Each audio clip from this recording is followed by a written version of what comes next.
अच्छा, जो अब अगला रूल है वो है लायबिलिटी। लायबिलिटी मतलब होता है ज़िम्मेदारी। सब लायबिलिटी ज़िम्मेदारी में भी दो किस्में होती हैं, एक करंट लायबिलिटी, एक नॉन करंट लायबिलिटी। अगर ऐसी ज़िम्मेदारी है जो 1 साल के अंदर अंदर आपको कंप्लीट करनी है, अदा करनी है, तो उसको हम कहते हैं करंट लायबिलिटी। और ऐसी ज़िम्मेदारी है जो 1 साल से ज़्यादा अरसे का आपके पास टाइम है, तो वो कहलाती है आपके पास non current liability.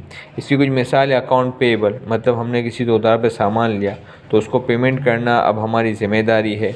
Salary payable, किसी एम्प्लॉय से जो हमने काम ले लिया तो उस बंदे को सैलरी देना अब हमारी ज़िम्मेदारी है। फ़ीस पेएबल, हमने कोई सर्विस किसी की ले ली तो उसको फ़ीस देना हमारी ज़िम्मेदारी है। इसी तरह अर्नड कमीशन, यानी कि किसी से कमीशन के पैसे आ गए हमारे पास, तो अब उसको जो है वो सर्विस देना हमारी क्या है, ज़िम्मेदारी।